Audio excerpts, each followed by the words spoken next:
Hey, and welcome to Unpacking the Past with Sophie. I'm your host Sophie, and in today's video is about the Yorkshire Ripper, who had murdered many women over the duration of many years. So there's gonna be a lot of names being thrown in directions, so I hope you guys can catch them. So just a little heads up. But before I begin this video, I need to warn you guys. There will be mentioning of rape, essay, and decapitation. So if you're not comfortable with any of these mentionings, then please click off this video and watch something else. But if you're somewhat comfortable with these mentionings, then grab something to eat, sit back, and relax. Peter William Sutcliffe was born in Shipley, West Riding of Yorkshire, on June 2nd, 1946, to a working-class family who lived in Bingley. His parents were John William Sutcliffe and his mother, Kathleen, Peter's mother. So Peter's mother was a Catholic, while his father was a member of the choir at the local Anglican Church of St. Wilfrid's. Their children were raised in the mother's Catholic faith, and Peter briefly served as an altar boy. His mother was unfortunately a victim of domestic abuse by her alcoholic husband, making it likely that she struggled through her pregnancy under great emotional stress. Peter was born prematurely, having to spend 2 weeks in hospital. One of Peter's brothers recounted in an incident in which their father smashed a beer bottle over Peter's head during a Christmas argument when Peter's brother was around 4 or 5 years old, and additionally, Peter's father would even whip his children with a belt. That's horrible. In 1970, Peter's father, John, posed as his wife's lover in order to lure her to a local hotel, taking along Peter and 2 of his siblings to witness him exposed to infidelity. When Peter's mother, Kathleen, arrived, John pulled out a negligee from Kathleen's purse as her children watched. In Peter's adolescence, he had developed a growing obsession with voyeurism and spent much time spying on prostitutes and their male clients. He was described as a loner and left school at the age of 15. And had a series of menial jobs, which including 2 stints as a gravedigger at Bingley Cemetery in the 1960s. And because of this occupation, Peter had developed a macabre sense of humor. Co-workers reported that Peter enjoyed his work too much and would even volunteer to do overtime washing corpses. Between November 1971 and April 1973, Peter worked at the Barrett Television Factory on a packaging line. He left his position when he was asked to go on the road to work as a salesman. After Peter left Barrett Television, he worked night shift at the Britannia Works of Anderton International from April 1973. In February 1975, he took redundancy and used half of the £400 payoff to train as a heavy goods vehicle driver. On March 5, 1976, Peter was dismissed from his employment for the theft of used tires. He was unemployed until October 1976, when he found a job as a heavy goods vehicle driver for T&W.H. Clark Holdings Ltd. on the Canal Road Industrial Estate in Bradford. So Peter reportedly hired prostitutes as a young man. And it has been speculated that he had a bad experience during which he was conned out of money by a prostitute and her pimp. While other analysis of Peter's action have not found evidence that he actually sought the services of prostitutes, but note that he nonetheless developed an obsession with them, which including, quote, watching them soliciting on the streets of Leeds and Bradford, unquote. On February 14, 1967, Peter met 16-year-old Sonia Schuma, the daughter of Ukrainian and Polish refugees from Czechoslovakia, at the Royal Standard, which is a pub on Manningham Lane in Bradford's red light district, where they got married on August 10, 1974. Sonia was studying to become a teacher when she was diagnosed with paranoid schizophrenia. Her relationship with Peter was later characterized by the writer Gordon Byrne as domineering, but Sonia willing to slap down her husband, quote, like a naughty schoolboy, unquote. While Peter even had to occasionally, quote, contain her physically by pinning her arms to her side, unquote, during her common, quote, unprovoked outburst of rage, end quote. A journalist named Barbara Jones had numerous conversations with Sonia where Barbara described her as the strangest, coldest, and most irritating person she had ever encountered, and nothing that she was incredibly prickly and demanding. Sonia unfortunately suffered several miscarriages after marrying Peter, and the couple were informed that she would not be able to have any kids of her own. She would eventually resume her teaching training course, during which time she had an affair with an ice cream driver. When she completed the course in 1977 and began teaching, Peter and Sonia used Sonia's salary to buy a house at 6 Garden Lane in Heathon, into which they moved on September 26, 1977, and where they were living at the time of Peter's arrest in 1981. So in 1969, Peter's first documented assault was against a prostitute he encountered while searching for another woman who had deceived him out of money. He left his friend Trevor Birdsall minivan and walked along St. Peter's Road in Bradford until he was out of sight. When he returned, Peter appeared out of breath as if he had been running. Peter instructed Trevor to drive away quickly. He claimed to have followed a prostitute into a garage and struck her on the head with a stone wrapped in a sock. The following day, police visited Peter's home because the woman he attacked had noted Trevor's vehicle registration plate. Peter had admitted to hitting her but insisted that it was with his hand. The officers informed him that he was, quote, very lucky, end quote, because the woman didn't wish to press charges. On July 5th, 1975, Peter committed his second known assault in Kiley. He attacked 36-year-old Anna Rogoslif, who was walking alone, striking her unconscious with a hammer and slashing her stomach with a knife. Disturbed by a neighbor, Peter left the scene without killing her. Anna luckily survived after brain surgery but was psychologically traumatized by the attack. She later expressed that she had been fearful of going out frequently due to the feeling that people were staring and pointing at her, and that the encounter with Peter had turned her life into a misery, where at times she wished that she would have died in the attack. On the night of August 15th, Peter attacked 46-year-old Olive Smelt in Halifax, employing the same modus operandi, where he briefly engaged with Olive with a commonplace pleasantry before striking hammer blows to her skull from behind. Peter then disarranged Olive's clothes and slashed her lower back with a knife.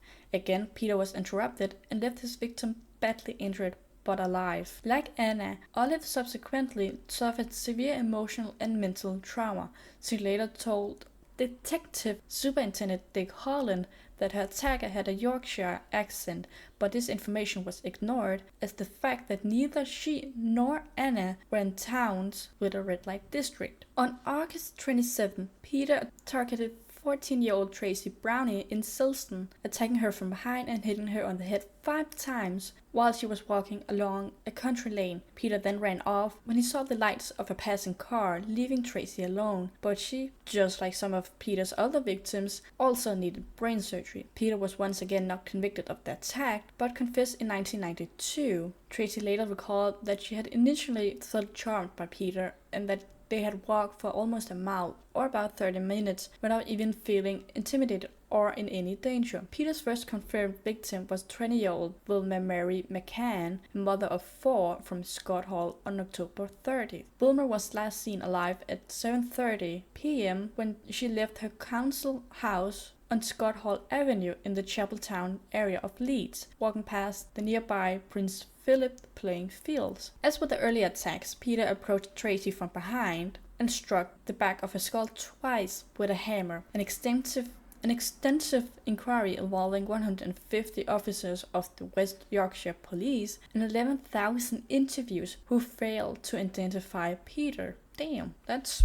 how could he even have managed to just disappear like that? On January 20th, 1976, Peter committed his next murder in Leeds when he stabbed 42-year-old Emily Monica Jackson 56 times. In dire financial straits, Emily had been persuaded by her husband to engage in prostitution using the van of the family roofing business. Peter picked up Emily, who was soliciting outside the Gaiety pub on Roundhead Road, then drove half a mile to some derelict buildings on Enfield Terrace in the Manor Industrial Estate. Peter hit Emily on the head with a hammer, dragged her body into a rubbish own yard, then used a sharpened screwdriver to stab her in the neck, chest, and abdomen. He also stamped on her thigh, leaving behind a footprint of his boot. On May 9th that same year, Peter attacked 20-year-old Marcel Claxon in Roundhay Park, so around the same area as Emily.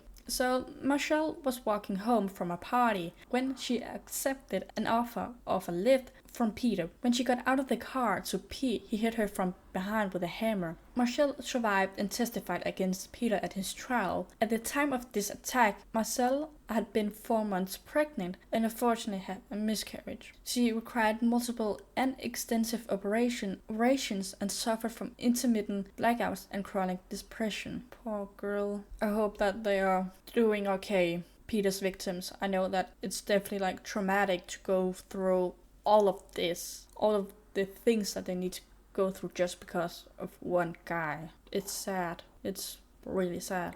On February 5th, 1977, Peter attacked 20-year-old Irene Richardson, a Chapeltown prostitute in Roundhay Park. Irene was last seen at 11:15 p.m. leaving a rooming house on Cooper Street, saying that she was going to Tiffany's, a pub and disco in the center of Leeds. Irene was bludgeoned to death with a hammer and stabbed her in the neck, throat, and 3 times in the stomach. Once she was dead, Peter mutilated her corpse with a knife and arranged her body by neatly placing her knee-length boots over the back of her thighs. Tire tracks were left near the murder scene, which resulted in a long list of possible suspect vehicles. On April 23rd, just 2 months later, Peter killed 32-year-old Patria Tina Atkinson in her Bradford apartment, where police found a footprint on the bedclothes. According to Peter, he picked Patricia up in Manningham before driving to her residence. There, he hit her on the back of the head 4 times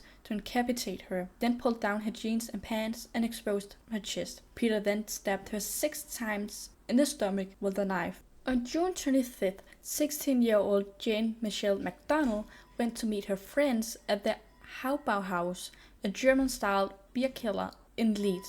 She missed the last bus home and went back to her friend's house to see if her friend's sister could take her home. But after approximately 45 minutes, Jane decided to walk home. During her journey home, she was attacked by Peter in Reginald Street at around 2 a.m. Her body was discovered the following morning at 9:45 a.m. by children in the playground between Reginald Terrace and Reginald Street in Chapeltown. A post-mortem was carried out by the Home Office pathologist Professor David Gee. The extent of her injuries was not revealed at the time by police, although it was subsequently revealed that she had been struck on the head 3 times with a hammer and had been stabbed in her chest and back by a broken bottle, which was found embedded in her chest. So the following month, on June 10th, Peter assaulted 43-year-old Maureen Long in Bradford. Maureen was leaving a nightclub when Peter offered her a lift home. Maureen stopped to pee and Peter struck her head, knocking her out. She suffered from hypothermia when she was found and was hospitalized for 9 weeks. A witness who misidentified Peter's car resulted in more than 300 police officers checking thousands of cars without success. On October 1st, Peter murdered 20-year-old Jean Brandette Jordan, a prostitute and mother of 2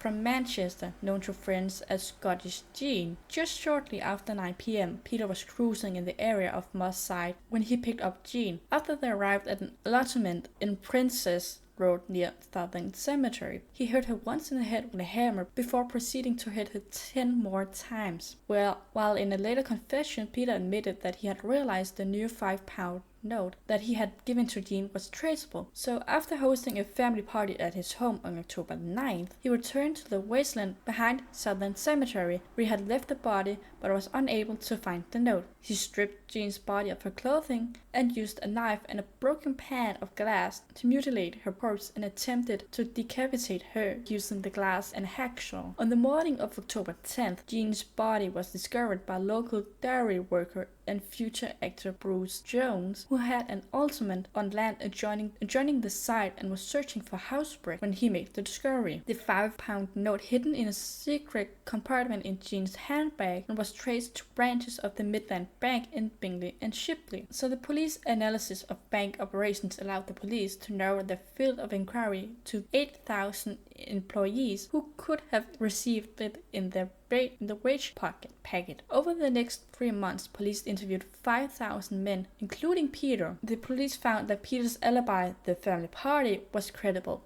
With weeks of intense investigation pertaining to the origins of the note, which led to nothing, leaving the investigators frustrated that they collected an important clue but had been unable to trace the actual firm to which or whom the note had been issued. On December 14th, Peter attacked Marilyn Moore, a 25-year-old prostitute, in the back of his car on Wasteland in Scotland Hall. Peter lost his balance whilst delivering a blow to Marilyn with a hammer, allowing her to escape with severe head injuries. Tire tracks were found at the scene, which matched those from an earlier attack. The resulting photo fit bore a strong resemblance of Peter, as had those from other survivors, and Marilyn had provided a good description of Peter's black sunbeam rapier, which had been seen in red light areas. Peter was interviewed on this issue, but the police discontinued the search for the person who received the £5 note in January 1978,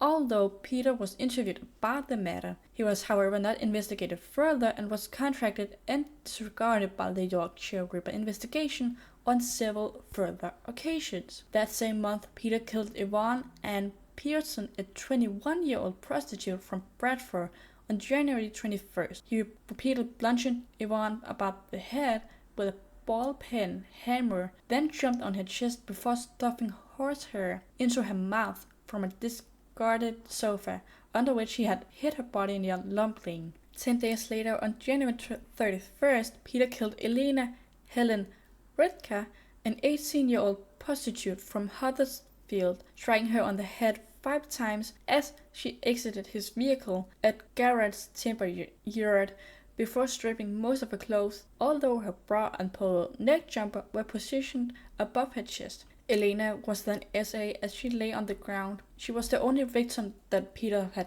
raped. After Elena staggered to her feet, Peter once again struck Elena on the back of her head with his hammer a number of times before retrieving a knife from his car and stabbing her repeatedly through the heart and lungs. Elena's body was found 3 days later behind a stack of timber placed under a sheet of asbestos beneath the railway arches of the timber yard. On May 16th, Vera Evelyn Millward, a 40-year-old prostitute and mother of 7, left her council apartment in Holme at 10 p.m. She told her husband that she was going out to buy some cigarettes. Peter picked up Vera and drove her to the parking compound of the Manchester Royal Infirmary in Chorlton on Medlock. After she got out of his car, Peter attacked Vera with a hammer. She was also slashed across the stomach and stabbed repeatedly with a screwdriver through the same wound in her back.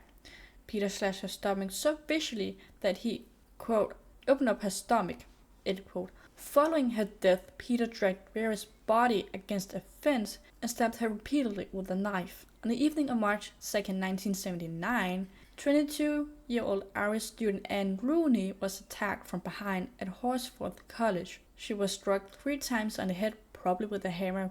According to Professor David Gee, Anne was struck 3 times on the head with a hammer. He had examined her at Leeds General Infirmary. Anne's description of her attacker and his car closely matched with that of Peter and his sunbeam rapier, which had been flagged by police numerous times in red light districts in both Leeds and Bradford.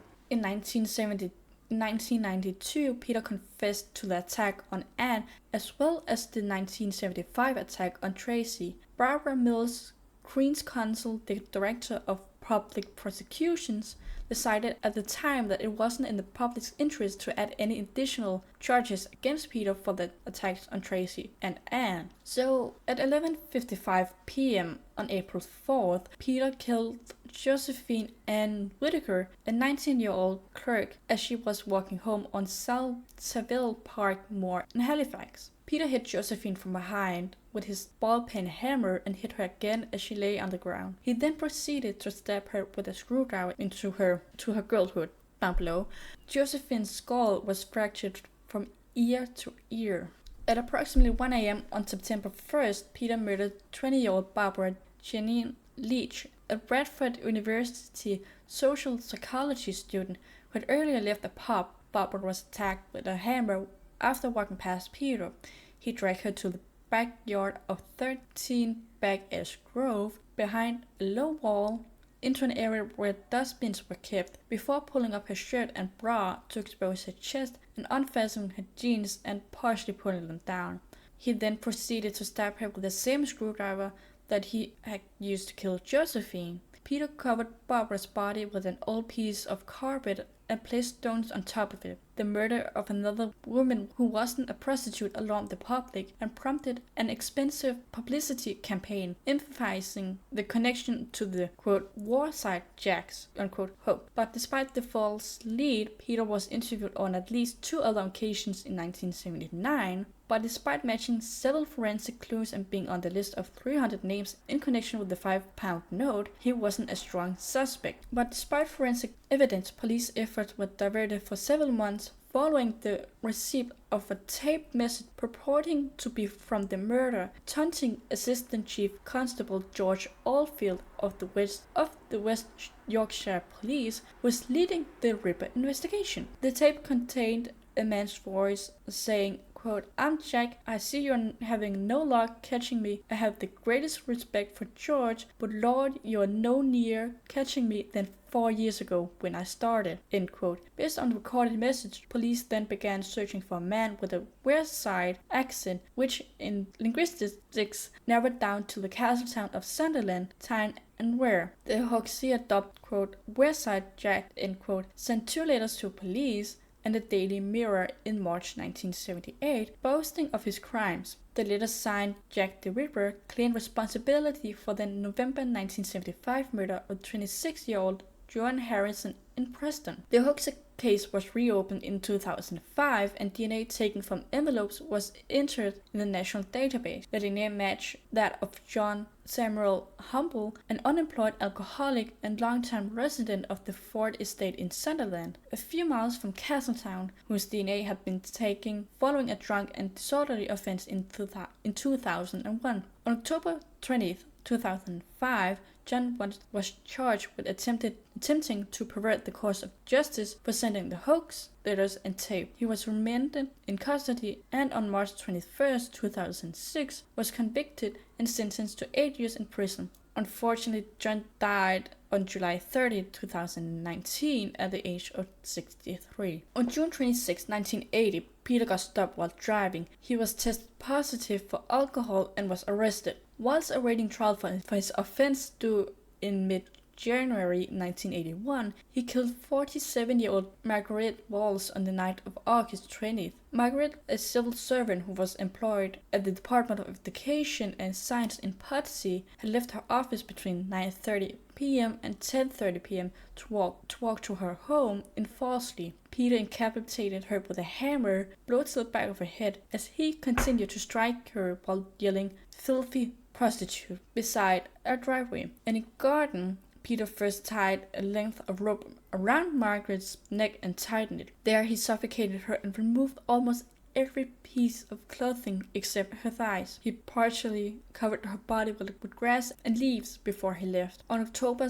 24th, a 34-year-old visiting doctor from Singapore, Obhadaya Bandara, was walking home in the Leeds suburb of Headingley after an evening out with friends. As she walked along Otley Road, she noticed a man inside a Kentucky Fried Chicken staring at her. After turning into the dim-lit Chapel Lane alley, she was struck twice in the head, rendering her unconsciousness. A rope was then looped around her neck and she was dragged down the road. Bandara's shoes made a loud scraping noise on the ground, on the cobbles, which caused enough of a disturbance for a woman whose house back into the alley to call the police. Peter then fled the scene and Bandara survived the attack and was able to give a description of her attacker. On October 25th, Maureen Lee, a 21-year-old art student at Leeds University, was attacked by Peter. Maureen had finished visiting a pub with friends in Chapetown when she was attacked as she hurried down a dark street to catch the bus home. She suffered from significant wounds, including a puncture hole to the back of her skull, a fractured cheekbone, a broken jaw, and numerous scratches and bruises. On the night of November 5th, 16-year-old Therese Sykes was attacked in Huddersfield, Teresa was going to a shop in Oaks when Peter hit her from behind. Her boyfriend heard her screams and ran out, scaring off Peter. Teresa was recovering from brain surgery when Peter was arrested. On the night of November 17th, 20-year-old Jacqueline Hill was murdered. Jacqueline was returning home to her students' hall of residency on Elmer's Road in Headingley after exiting a bus, when Peter followed her in his car before passing her and exiting his vehicle and followed her on foot. He then delivered a blow to her head from behind. Peter's attack was interrupted by another passerby, and he dragged Jacqueline approximately 30 yards onto a vacant land behind an Orangedale shopping center, where he struck her twice more in the head with a hammer, removed her clothes, and stabbed her repeatedly in the chest and once in the eye with a screwdriver. Jacqueline was the last known murder victim of Peter.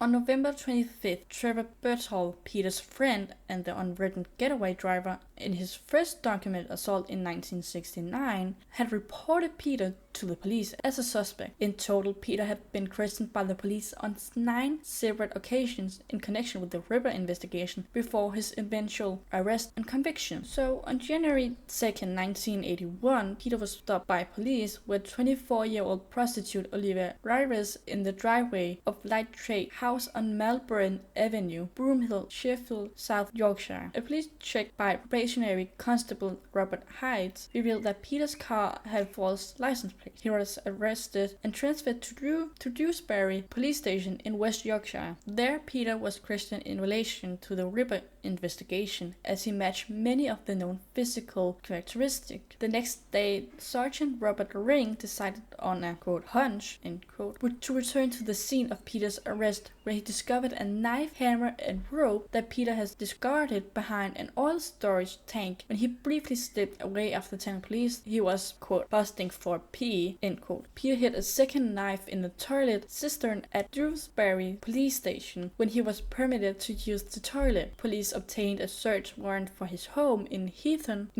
and brought his wife in for questioning. When Peter was stripped at Dewsbury Police Station, he was found to be wearing an inverted V-neck jumper under his trousers. The sleeves had been pulled over his legs and the V-neck exposed his genital area. The fronts of the elbows were padded to protect his knees, as presumably he knelt over his victims' corpses. The sexual implications of these outfits were considered obvious, but it was not known to the public until being published in 2003. When presented with the discovery of the weapons, Peter suddenly admitted to being the Yorkshire Ripper. Over the following day, Peter calmly described his numerous attacks. He stated that he experienced an overwhelming urge to kill any women, describing the impulse to kill girls as practically uncontrollable. Several weeks later, he claimed that God had instructed him to murder his victims, stating that the women he killed were, quote, filth, end quote, quote, filth bastard prostitutes, end quote, who were cluttering the streets. Peter only expressed regret when discussing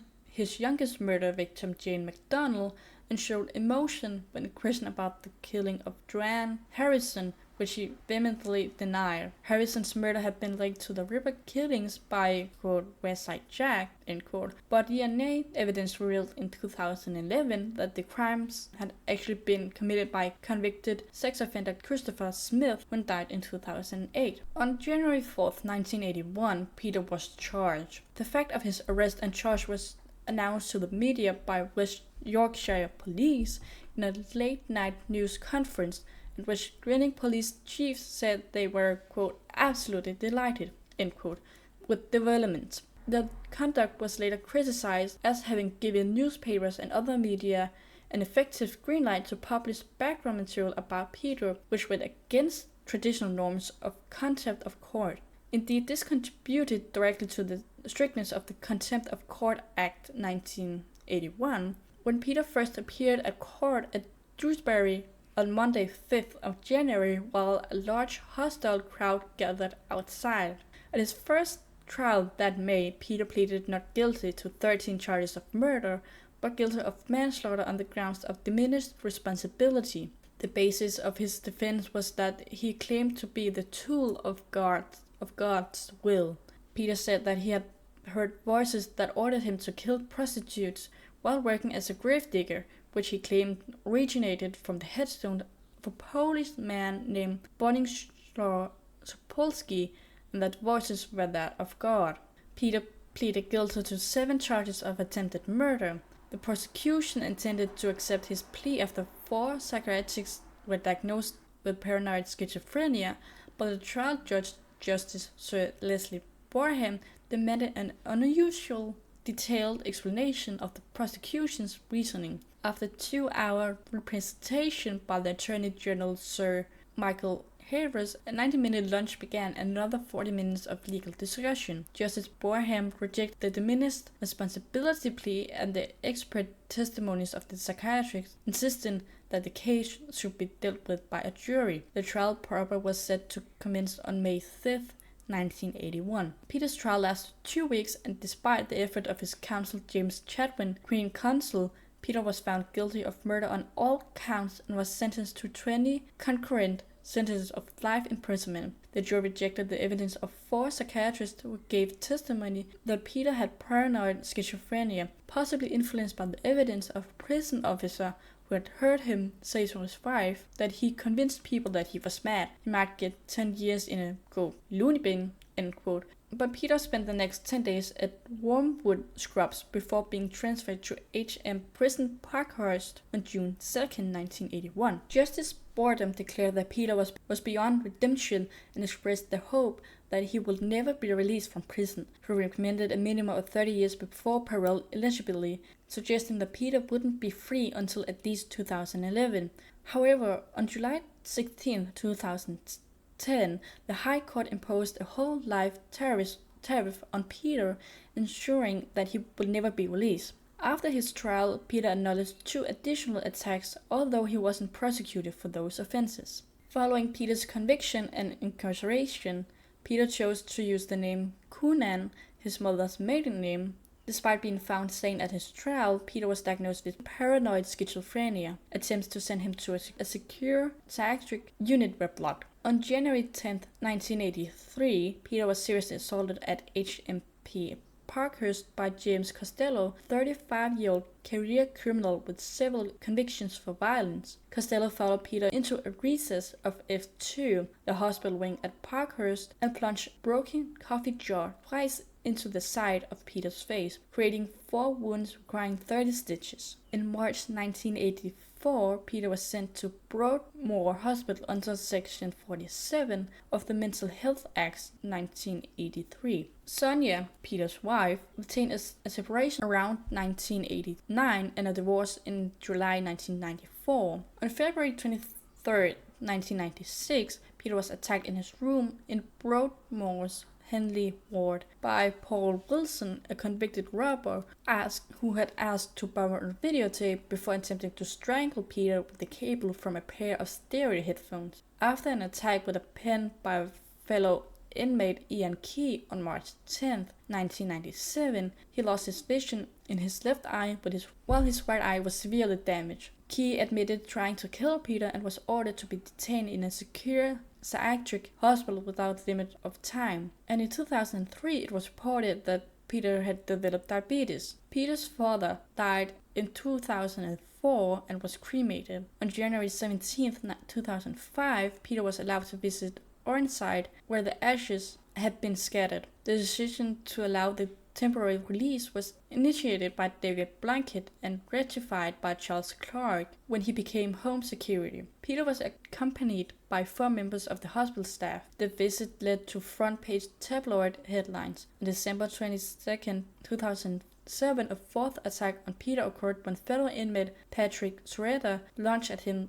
with a metal cutlery knife, shouting that he would blind Peter in his remaining eye. Peter managed to throw himself backwards, causing the blade to miss his right eye and stab him in the cheek instead. On February 17, 2009, it was reported that Peter was, quote, fit to leave Broadmoor, end quote. On March 23, 2010, the Secretary of State Justice, Jack Straw, was questioned by Julie Kirkbride, Conservative MP, for Broomsgrove in the House of Commons, seeking reassurance for a constituent, a victim of Peter, that he will remain in prison. Jack indicated that although Peter's release was a decision for a parole board and extensive evidence he had reviewed suggested that there was no circumstances under which Peter would be released. On July 16, 2010, the High Court heard Peter's application for a minimum term to be set, which will allow for the possibility of parole if deemed safe for release. The court ultimately ruled that Peter would never be released. In his statement, Mitten described Peter's actions as a campaign of murder that terrorized a significant portion of Yorkshire for several years. He noted that the only explanation for this behavior was according to the jury's verdict,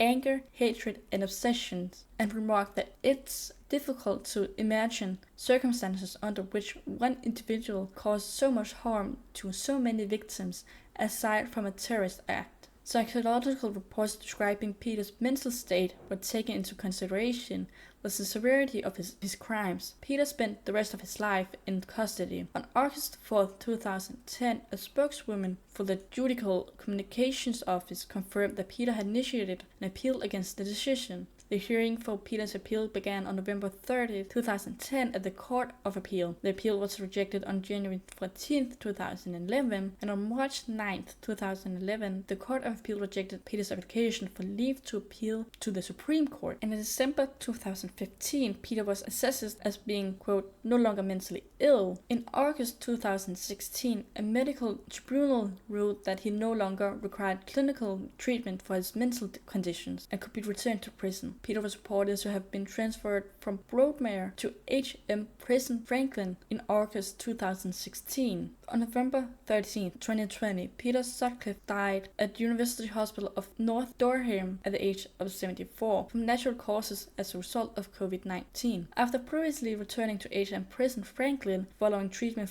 for a suspected heart attack at the same hospital just 2 weeks prior, he had a number of underlying health problems, which include diabetes and obesity. He had been suffering from underlying health conditions before testing positive for COVID-19, but the prison service couldn't confirm the cause of death, calling it, quote, rightly a matter for the coroner, end quote. A private funeral ceremony was held and Peter's body was cremated. Well, that was it for today's episode. I hope you have liked. If you have, please like and subscribe, and I will see you all in my next video. Bye bye!